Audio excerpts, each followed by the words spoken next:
आप सभी को महाशिवरात्रि की बहुत बहुत बधाइयाँ। राधे राधे एवरीवन। आज की वीडियो में हम जानेंगे कि महाशिवरात्रि के दिन पार्थिव शिवलिंग कैसे बनाए जाते हैं और पार्थिव शिवलिंग का पूजन कैसे किया जाता है। साथ ही ये भी जानेंगे कि अगर आप 4 पहर की पूजा कर रहे हैं तो पूजा कैसे करनी है और पार्थिव शिवलिंग का विसर्जन कैसे किया जाता है। तो देखिए, सबसे पहले तो हम मिट्टी ले लेंगे। मिट्टी को थोड़े से जल से हम कोई भी शुद्ध जल लेंगे और उसे थोड़ी भिगो लेंगे। भिगोने के बाद इस मिट्टी को ना हम थोड़े देर के लिए भीगने के लिए रख देंगे, क्योंकि ये थोड़ा सा सॉफ्ट हो जाएगी। किसी भी साफ़ सुथरी जगह की मिट्टी हम ले सकते हैं। घर में गमला हो तो उसकी भी मिट्टी आप ले सकते हैं। मिट्टी को थोड़ा सा हम भिगो देंगे ताकि वह अच्छे से सॉफ्ट हो जाए और उसमें के कंकड़ है वगैरह सब हटा दीजिएगा, वरना जो है बनाने में शिवलिंग को थोड़ा सा प्रॉब्लम होगी। थोड़ी देर के बाद जब यह थोड़ा भीग जाएगी तो इसमें थोड़ा सा हम गंगा जल डाल देंगे और गंगा जल डालने के बाद हम फिर मिट्टी से शिवलिंग बनाएंगे। तो देखिए, पहले बेलपत्र आप रख लीजिएगा, उसके बाद हम शिवलिंग बनाएंगे। और जब शिवलिंग बनाते हैं ना तो सबसे पहले हम पिंडी बनाएंगे, उसके बाद फिर हम जलहारी बनाएंगे। तो पिंडी हमने बना ली है और फिर हम देखिए एक रोटी सा शेप बना लेंगे और जलहारी का रूप देंगे, मतलब एक गोल सा गोला बना लेंगे। उसके बाद जलहारी का रूप हम इसको देंगे। इस तरह से जलहारी बन जाएगी। जब भी आप कोई मूर्ति बनाते हैं तो बस आपको इतना ध्यान रखना है कि मूर्ति में दरार नहीं होनी चाहिए। आकार तो देखिए थोड़ा बहुत मिलता जुलता हम लोग बना ही लेते हैं। अगर कोई बहुत अच्छा आकार बना लेता है तो कोई अच्छा नहीं बना पाता है, तो इसमें कोई बात नहीं है। बस आपको शिवलिंग की एक आकृति बनानी है और कोई भी दरार नहीं होनी चाहिए, बस इतना ध्यान रखना है। तो यहाँ पर देखिए शिवलिंग बन गया है और जो है जल से आप इसको चिकना कर लीजिएगा, सारी दरारों को मिटा लीजिएगा। उसके बाद हम पूजा करेंगे। तो पूजा आप अपने घर के पूजा घर में भी कर सकते हैं या कहीं भी अलग से चौकी लगाकर आप ये जो है ये पूजा कर सकते हैं। जहाँ भी आप पूजा करेंगे तो अच्छे से वहाँ पर पहले साफ़ सफाई कर लीजिएगा, उसके बाद ही जो है पूजा करेंगे। तो मैंने यहाँ पर एक आप स्टील का है, तांबे का है या पीतल का कोई भी पात्र आप ले सकते हैं। मैंने यहाँ पर स्टील का पात्र लिया है, उसके ऊपर मैंने जो है कटोरी रख दी है और उसके ऊपर फिर देखिए मैंने पहले ही यहाँ पर जो है बेलपत्र इनके नीचे लगा दिया था। खाली शिवलिंग कभी नहीं रखे जाते हैं, तो इस वजह से मैंने यहाँ पर इनको जो है बेलपत्र जो है पहले ही नीचे रखकर उसके बाद सीधा बेलपत्र रखा था। और ये जलहारी का मुख हम जो है उत्तर दिशा की तरफ करेंगे और उसके बाद जब हम जल अभिषेक करेंगे ना तो जो है ये कटोरी मैंने इसलिए रखी हुई है, जब हम जल अभिषेक करेंगे तो उसमें शिवलिंग ना डूबे, क्योंकि ये मिट्टी के बने हुए हैं तो टूटने का डर रहता है थोड़ा सा। इसलिए हम थोड़ी कटोरी वगैरह रख देते हैं, तो जिससे कि ऊंचाई के कारण जो है ये टूटेगा नहीं। फिर उसके बाद हम दीपक को प्रज्वलित कर लेंगे। दीपक सभी पूजा जो है जो हम करते हैं तो उसका साक्षी होता है। तो शिवलिंग को हम यहाँ पे विराजमान कर देंगे। जलहारी उत्तर दिशा की तरफ ही रखनी है हमें, इस बात का खास ख्याल रखिएगा। उसके बाद फिर देसी घी का हम या तिल के तेल का कोई भी दीपक हम ले लेंगे, उसको जला लेंगे।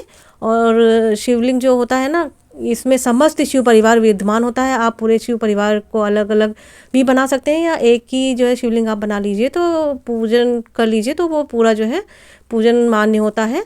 और दिया जलाने के बाद फिर हाथ जोड़ के हम कल संकल्प करेंगे कि प्रार्थना करेंगे कि हे भगवान, आज मैंने आपके लिए व्रत रखा हुआ है और जो है इस पूजा की है, तो इसको आप स्वीकार करें और हमसे कोई गलती हो गई तो उसको क्षमा करें और मेरी मनोकामनाओं को पूर्ण करें। ऐसा संकल्प करने के बाद फिर हमें अभिषेक करना है। आप पंचामृत से अभिषेक कर सकते हैं और जो है पहले आप शुद्ध जल से अभिषेक कर लीजिएगा और फिर उसके बाद दूध से अभिषेक। यहाँ पर मैंने पंचामृत से अभिषेक किया है और सब चीज़ों से अलग अलग अभिषेक किया है। तो यहाँ पर मैंने पहले शुद्ध जल से अभिषेक कर लिया है, फिर दूध से किया है, फिर दही से, फिर शहद से और फिर उसके बाद जो है शक्कर से। सब चीज़ों से मैंने अलग अलग अभिषेक किया है। आप चाहें तो एक ही मतलब सब चीज़ों को, 5 चीज़ों को मिला लीजिएगा और उसके बाद जो है अभिषेक आप कर सकते हैं। और मैंने दिखाने के लिए यहाँ पर जो है सब चीज़ों को अलग अलग करके अभिषेक किया हुआ है। मान्यता एक ही रहेगी, अगर आप पूरी 5 चीज़ों को एक साथ मिलाकर भी करेंगे तो वही बात होती है। और फिर उसके बाद जब सब अभिषेक हो जाएगा तो शुद्ध जल से भी आप अभिषेक कर लीजिएगा और उसके बाद फिर हम दूध और सब चीज़ों को जब हम चढ़ा लेंगे तो शुद्ध जल से जो है ज़रूर अभिषेक हमको कराना है। उसके बाद फिर हम जो है वस्त्र इनको जनेऊ चढ़ा देंगे। जनेऊ चढ़ाने के बाद फिर हम वस्त्र रूपी कलावा भी इन पर चढ़ा देंगे। फिर चंदन से हम इनको टीका कर लेंगे और फिर इस पर हम अक्षत चढ़ा देंगे और अच्छा चढ़ाने के बाद चावल टूटे नहीं होने चाहिए, खंडी चावल का यूज़ नहीं करना है। फिर हम बेलपत्र को चढ़ा देंगे। इसमें पूजा में गंगा जल और बेलपत्र का होना बहुत ज़रूरी है। और बेलपत्र की डंडी को तोड़ देंगे, क्योंकि कहते हैं बेलपत्र की डंडी में दरिद्रता का वास होता है। तो इस वजह से जितने भी बेलपत्र हम चढ़ाएंगे सब पर चंदन का टीका लगा लेंगे या राम लिखकर जो है हम बेलपत्र को चढ़ाएंगे। ये बेलपत्र को शिवलिंग पर छुपाकर साइड में भी आप रख सकते हैं। और आप चाहें तो 5, 7, 11, 21, 51 जितने भी आपको मिल जाए उतने बेलपत्र आप चढ़ा सकते हैं। और जो है साइड में रख दीजिएगा। और उसके बाद फिर बेलपत्र चढ़ाने के बाद मैंने यहाँ पर धतूरा चढ़ा दिया है। और फिर धतूरा के बाद आपको जो भी आज के दिन जो शिवलिंग पर जो है चढ़ते हैं सामान, वो सब आप इन पर चढ़ा सकते हैं। बेल है, धतूरा है, भांग है और समी पत्र है। समी पत्र अगर आपको मिल जाए, एक समी पत्र ही मिल जाए तो बहुत अच्छा माना जाता है। कहते हैं 1000 बेलपत्र एक समी पत्र के बराबर होता है। तो एक समी पत्र अगर आपने चढ़ा दिया तो 1000 बेलपत्र जो है चढ़ाने का फल मिलता है। तो यहाँ पर देखिए मैंने समी पत्र को भी चढ़ा दिया था। उसके बाद जो है फिर मैंने यहाँ पर जो है भोग प्रसाद में जो है मैंने बेर चढ़ा दी थी। अगर आपको बेर आसानी से मिल जाए तो चढ़ा दीजिएगा। यहाँ पर मैंने फूल भी चढ़ा दिए थे। अगर आपको सफ़ेद फूल मिल जाए तो अच्छी बात है, अगर नहीं मिलते हैं तो गेंदे के पीले फूल या कोई भी फूल आप यहाँ पर चढ़ा सकते हैं। और आप यहाँ पर जो है माला भी चढ़ा सकते हैं फूलों की बनी हुई, और जैसा आपकी इच्छा हो वैसा आप कर सकते हैं। मैंने यहाँ पर सफ़ेद फूल मुझे मिल गए थे तो मैंने यहाँ पर सफ़ेद फूल चढ़ाए हुए थे। अगर नहीं मिलते हैं तो कोई बात नहीं, जो भी फूल मिल जाए आसानी से वो चढ़ा सकते हैं। इसमें शिव की पूजा में कोई भी वो नहीं, पाबंदी नहीं है कि आप यही चीज़ चढ़ाएं। फिर उसके बाद देखिए मैंने भोग प्रसाद में जो है बेर का भोग लगा दिया था। ये इस टाइम पे सीज़न में आती भी हैं और शिवरात्रि में बेर का बहुत महत्व होता है। तो बेर अगर आपको आसानी से मिल जाए तो इनको भी चढ़ा दीजिएगा। तो मैंने यहाँ शिवलिंग पर छुपा कर साइड में इनको रख दिया था। और यदि ना मिले तो कोई बात नहीं, आप कोई भी ऋतु फल भोग में आप चढ़ा सकते हैं। इसके अलावा कोई भी ऋतु फल नहीं मिल रहा है तो आप चीनी या बताशा भी भोग में चढ़ा सकते हैं। तो मैंने यहाँ पर देखिए बताशा भी चढ़ाकर आपको दिखाया हुआ है। और उसके बाद फिर हम यहाँ पर दक्षिणा जो है चढ़ाएंगे। पूजा में हुई भूल चूक के लिए जो है हमें जो है दक्षिणा पूरी करती है। अगर कोई भी भूल चूक हो गई है तो जो है दक्षिणा आप अपनी क्षमता के अनुसार रख सकते हैं। जितनी भी आपकी क्षमता हो उस हिसाब से आप दक्षिणा को यहाँ पर चढ़ा सकते हैं। तो फिर मैंने जो है ये दक्षिणा रख दी थी यहाँ पर। और उसके बाद फिर जो है मैंने शिव भगवान की जो है शिव चालीसा पढ़ना चाहें तो आप पढ़ सकते हैं, या फिर महाशिवरात्रि व्रत कथा पढ़ सकते हैं, शिव महापुराण का पाठ पढ़ सकते हैं। और जो भी आपको सही लगे वो पढ़ सकते हैं। और फिर जो है तो इस समय पर आप लगातार ओम नमः शिवाय का जाप भी करते रहिएगा। और जो है जो अभिषेक करेंगे तब भी ओम नमः शिवाय का जाप आप लगातार करते रहिएगा। चालीसा पढ़ने के बाद फिर हम जो है मैंने यहाँ पर कपूर से आरती की है। आप चाहें तो जो दीपक रखा हुआ है तो उससे भी आरती कर सकते हैं। अगर आप 4 पहर की पूजा कर रहे हैं तो आप जो है इसमें अखंड ज्योति भी जला सकते हैं। तो मैंने यहाँ पर दीपक से आरती कर ली है। उसके बाद मैं अचमनी कर दूँगी, दीपक को शांत कर देंगे। और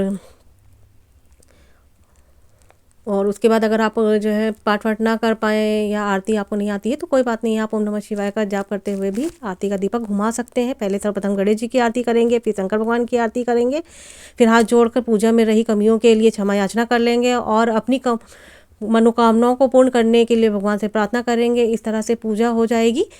शिवरात्रि के दिन सुबह या शाम किसी भी समय आप पार्थिव शिवलिंग का पूजन कर सकते हैं। पार्थिव शिवलिंग का पूजन करने से मनोकामनाएं अति शीघ्र पूर्ण होती हैं। और शास्त्रों में भी पार्थिव शिवलिंग की पूजा का ही महत्व बताया गया है। तो पार्थिव शिवलिंग की आप पूजा कर लीजिएगा। अगर आप 4 पहर की पूजा कर रहे हैं तो पहले पहर में जब पूजा करेंगे तब हम इसी तरह से चौकी लगा लेंगे, पूजा कर लेंगे। उसके बाद पूरे 4 पहर की पूजा हम शिवलिंग की करेंगे और अगले दिन हमें विसर्जन करना होता है। लेकिन अगर आप सिर्फ एक बार पूजा कर रहे हैं या सुबह शाम की पूजा कर रहे हैं तो जब आप पूजा कर लें उसके बाद 4 या 5 घंटे के बाद या 2 घंटे के बाद जब भी दीपक शांत हो जाए तब आप जो है शिवलिंग का विसर्जन कर सकते हैं। विसर्जन कैसे करेंगे तो आपने जो भोग प्रसाद चढ़ाया हुआ है ना तो उसको आप सबसे पहले हटा लेंगे और सब में बांट लेंगे। और दीपक जो है वो शांत होने के बाद दीपक को हम हटा लेंगे और जो हमने दक्षिणा चढ़ाई है ये दान कर देंगे। उसके बाद देखिए हम इसको विसर्जन कैसे करेंगे। और जो है आजकल फाल्गुन का महीना चल रहा है तो यहाँ पर मैंने जो है अमीर आप चढ़ा सकते हैं, गुलाल चढ़ा सकते हैं। मैंने यहाँ पर चढ़ाकर जो है भूल गई थी, मैंने दिखाया नहीं है। तो फाल्गुन का महीना चल रहा है तो अमीर है, गुलाल है, ये पूजा की शॉप में आसानी से मिल जाती हैं, तो इनको भी आप चढ़ा दीजिएगा। और फिर जो है विसर्जन कैसे करना है, तो फिर जो है इनको एक साफ पात्र ले लीजिएगा और फिर जो है दक्षिणा है और ये भोग प्रसाद है, सब पे बांट दीजिएगा। और दक्षिणा किसी को भी आप दान कर सकते हैं। और फिर जो है ये शिवलिंग को आप उठा लीजिएगा और उठाने के बाद जो जनेऊ है उसको हटा लीजिएगा। जो है शिवलिंग जनेऊ को हटाने के बाद में जो है एक साफ पात्र में जो है गंगा जल मिले पानी में, अगर गंगा जल हो तो उसमें थोड़ा सा गंगा जल डाल दीजिएगा, थोड़ा सा अमीर डाल दीजिएगा, गुलाल डाल दीजिएगा। और उसके बाद जो है ये जो हमने मिट्टी के शिवलिंग बनाए हुए हैं इनको जो है उस पात्र में जो है विसर्जन करना है हमें।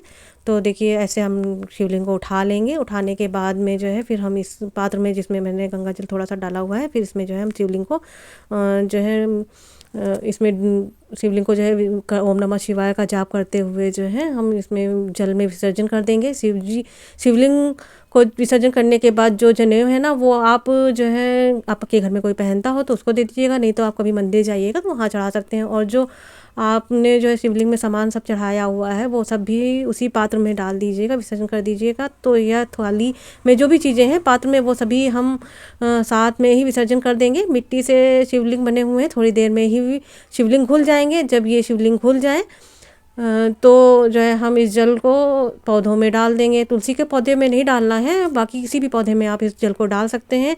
इस तरह से घर पर ही बहुत आसानी से शिवलिंग का विसर्जन हो जाता है। तो पार्थिव शिवलिंग बनाने की, पूजा करने की और विसर्जन करने की संपूर्ण विधि मैंने आपके साथ शेयर कर दी है। आपको यह विधि कैसी लगी कमेंट करके ज़रूर बताइएगा। और अगर यह वीडियो पसंद आई हो तो मेरे वीडियो को लाइक करिएगा, शेयर करिएगा, सब्सक्राइब करिएगा। तब तक के लिए जय श्री कृष्णा, राधे राधे, हर हर महादेव, जय शिव शंभू।